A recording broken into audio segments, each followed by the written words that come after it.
अस्सलाम वालेकुम my YouTube family and welcome back to my channel. जी कैसे हैं आप सब? अल्हम्दुलिल्लाह मैं भी खैरियत से हूँ और दुआ करती हूँ जी आप भी जहाँ जहाँ हैं अल्लाह ताला आप सबको अपने हिफ्ज़ ईमान में रखें, आप सबके लिए बहुत बहुत आसानी करें।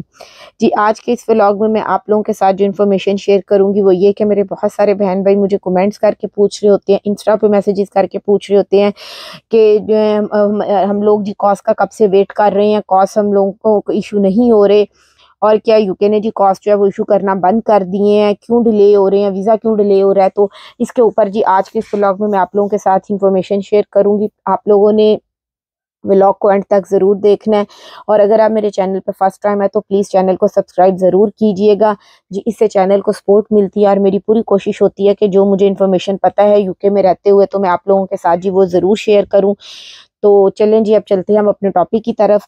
सबसे पहले तो मैं आप लोगों को ये बता देती हूँ जी ये जो सर्टिफिकेट ऑफ स्पॉन्सरशिप है इसका प्रोसेस क्या होता है। जैसे ही आपने इंटरव्यू पास कर लिया और आपको पता चल जाता है जी आपकी सिलेक्शन हो गई है, उसके बाद जो है ना जी आप लोगों से डॉक्यूमेंट्स वगैरह मांगते हैं, आप लोगों से रेफरेंस वगैरह मांगे जाते हैं, फिर वो सारा वेरीफाई किया जाता है। और ऐसा नहीं होता कि इंटरव्यू होने के बाद जी अगर आपने क्लियर कर लिया, डॉक्यूमेंट सेंड किए हैं तो नेक्स्ट डे ही आपका कॉस्ट आ जाएगा। सारे डॉक्यूमेंट्स जो है ना वो वेरीफाई मतलब होने के बाद जी आपको जॉब ऑफर भेजने के बाद जो है ना फिर आपका कॉस्ट जो है वो इशू किया जाता है। वैसे ये जो तरीका है ये जेन्युइन कंपनी जो है ना वो फॉलो करती हैं। अगर आप किसी एजेंट वगैरह के जरिए से लेते हैं तो उनका प्रोसेस थोड़ा चेंज होता है। वैसे कॉस्ट आप तक कैसे पहुंचता है मैं अब आप लोगों को ये बताती हूँ। जब आपका जो एम्प्लॉयर होता है ना वो कॉस्ट जो है ना वो इशू कर देता है तो वो जी होम ऑफिस जाता है, यूके के होम ऑफिस जाता है। फिर वहां से जी वो उसको वेरीफाई करते हैं कि ये जो कॉस्ट लेटर इशू हुआ है ये जेन्युइन है या नहीं है। और फिर वहाँ से क्लियर होने के बाद ना ये जो आप एम्प्लॉय होती हैं जी आप तक जाता है। और इसके अंदर जी पहले तो एक दिन के अंदर ये क्लियर होकर ना एम्प्लॉय के पास चला जाता था, लेकिन अब तो ना ही पूछे, अब तो कई कई हफ्ते क्या महीने लग रहे हैं। अब यूके गवर्नमेंट बहुत ज़्यादा मैं आप लोगों को बताऊं सख्त हो गई है और स्पेशली हेल्थ केयर वीज़ा के अंदर जो बहुत ज़्यादा फ्रॉड हुए हैं उसकी वजह से ना यूके का जो यूके वाले होम ऑफिस वाले हैं वो बहुत ज़्यादा स्ट्रिक्ट हो गए हैं। अगर मैं आप लोगों को अभी बताऊं, जैसा कि अभी दिसंबर चल रहा है, अगर अभी मैं बताऊं कि आप लोगों को इसके डिले होने की अगर मैं आप लोगों को 3-4 जो रीजंस है मेन बताती हूँ कि क्या हो सकती हैं जो ये कॉस्ट डिले हो रही है। अगर आप अभी दिसंबर की बात करें तो आपको पता है दिसंबर में ना यूके के अंदर बहुत ज़्यादा पीक टाइम होता है। यहाँ पे बहुत ज़्यादा मतलब क्रिसमस की तैयारियां चल रही होती हैं, लोग हॉलीडेज पे जा रहे होते हैं। तो जो ये जो स्टाफ है, जो वर्कर्स हैं, तो जो वीज़ा इशू करने वाले होते हैं, ये भी जी ज़ाहिर है छुट्टियों पे जाना होता है क्रिसमस की। और अब तो वैसे भी लास्ट डे स्टार्ट हो गए हैं। ये जो होम ऑफिस में काम कर रहे हैं वहाँ पर ना ये जो है स्टाफ है, इन वर्कर्स की जी शॉर्टेज हो जाती है। उस वजह से भी एक रीज़न हो सकती है। अगर हम सोचें तो दिसंबर का महीना ही यहाँ पे यूके के अंदर बहुत बिजी होता है, ये भी वजह हो सकती है। क्योंकि मैं यूके में लंदन में होने की वजह से मैं आप लोगों को बताती हूँ, अगर अब हम बाहर निकलते हैं तो उस तरह रोड्स के ऊपर ट्रैफिक नहीं है, डे बाई डे कम होती जा रही है। अगर मैं आप लोगों को सिंपल बताऊँ, जैसा हम पाकिस्तान वगैरह में देखते हैं ईद के ऊपर, अगर मैं लाहौर में होती थी तो मैं देखती थी आधी से ज़्यादा जो लाहौर है वो खाली हो जाता था।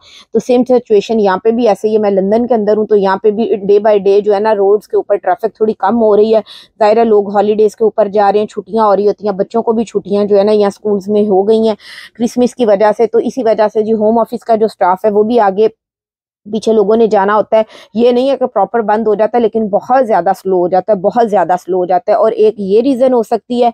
और उसके अलावा जी यहाँ पे आगे जनवरी में इनटेक में स्टूडेंट्स की एप्लीकेशंस बहुत ज़्यादा होती है, बहुत ज़्यादा लोग जो है ना वो न्यू ईयर के लिए ही भी आ रहे होते हैं। सेकंड में रीज़न आपको बताऊँ वो ये भी हो सकती है कि यहाँ पे बहुत ज़्यादा जो है ना एप्लीकेशन एट अ टाइम बहुत ज़्यादा सबमिट हो जाती है, उसकी वजह से भी जो प्रोसेस है वो स्लो हो जाता है। लेकिन ये रीज़न्स तो मैं आप लोगों को बता रही हूँ कि ये तो अभी हो सकती हैं दिसंबर न्यू ईयर्स की वजह से।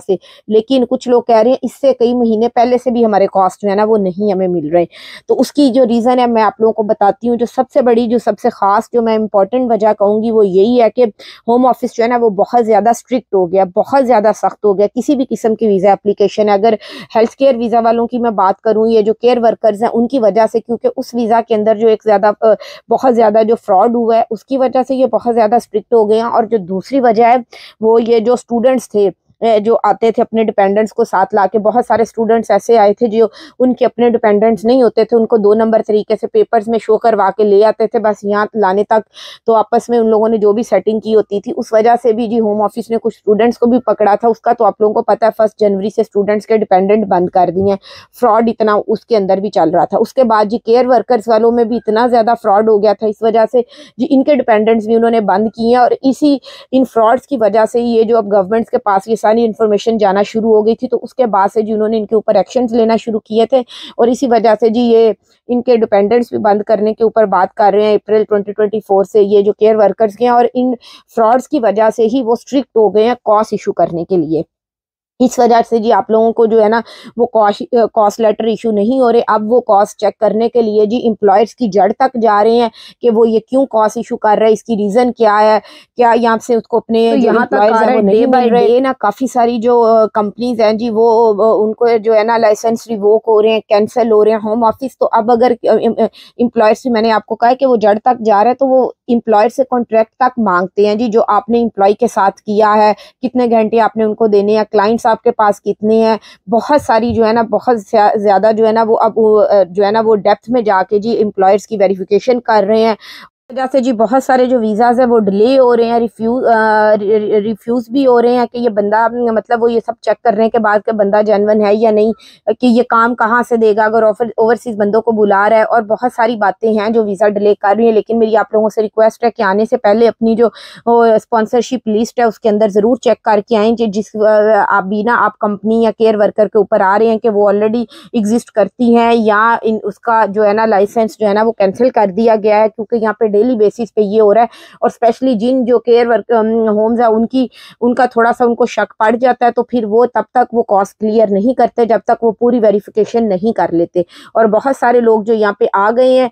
और एक और बात मैंने आप लोगों से कहनी थी, मैं आप लोगों को पहले बता दूं, अगर आप इन दिनों में या मतलब बाद में जब भी केयर वर्कर वीजा के ऊपर आप आ रहे हैं किसी भी जॉब के ऊपर, तो आप जो है आने से पहले अपने एम्प्लॉयर्स को जरूर बता के आएं कि आप आ रहे हैं। अभी रिसेंट ही मैं आप लोगों के साथ एक वाकया शेयर करती हूँ। एक लड़की आई है जी ये हीथ्रो एयरपोर्ट के ऊपर, और इमिग्रेशन वालों ने उनसे जब क्वेश्चन वगैरह करते हैं तो उसके अंदर उसके एम्प्लॉयर्स का नंबर लेके जिसको कॉल की और उससे पूछा जी क्या आप एक्सपेक्ट कर रहे हैं किसी को एयरपोर्ट के ऊपर है। तो वो जो था इमिग्रेशन की कॉल से एम्प्लॉयर जो है वो थोड़ा कंफ्यूज हो गया था जी, उसने सिंपल जवाब दे दिया नो। और उसके बाद उसने जल्दी से जाके जी वो जो कॉस्ट लेटर था वो भी कैंसिल कर दिया। और उसके बाद जी वो जो इमिग्रेशन वाले थे उन्होंने लड़की को जी वही जो 60 डेज का टाइम देते हैं छोड़ने के लिए कहा, और ये भी कहा जी आपको उसको अपील का राइट भी नहीं दिया। और भी जी कोई कहा कि हम कॉस्ट जो है ना वो एक्सेप्ट नहीं करेंगे, आपने इतने टाइम के अंदर अंदर यूके छोड़ जाना है। तो ये बात भी आप ज़हन में रखिएगा कि आने से पहले ना जो आपका एम्प्लॉयर हो उसको जरूर आप किसी भी तरह इन्फॉर्म करें कि हम आ रहे हैं। अगर इमिग्रेशन वाले आपसे पूछना चाहे तो सारे काम जो है वो वेरिफिकेशन करके आप लोग आया करें। और स्पेशली अपनी जो लिस्ट है स्पॉन्सरशिप लिस्ट उसके अंदर चेक करके आया करें कि आपकी वो जो है कंपनी है केयर होम है वो एग्जिस्ट कर रहा है या डिले, मतलब उसको रिवोक कर दिया गया, उसको कैंसिल कर दिया गया, उस लिस्ट से हटा दिया गया है या नहीं, क्योंकि ये डेली बेसिस पे यहाँ पे हो रहा है। शॉर्ट अगर मैं आप लोगों को बताऊं, इस वक्त आप किसी भी वीज़ा के ऊपर यूके अप्लाई कर रहे हैं तो वो बहुत ज़्यादा मल्टीपल टाइम्स ही वो चेकिंग कर रहे हैं। उस वजह से जी ये जो है ना सारा वीज़ा और कॉस्ट लेटर्स डिले हो रहे हैं। होप सो जी आप लोगों को मेरा आज का व्लॉग इन्फॉर्मेटिव लगा होगा। Thank you so much for watching.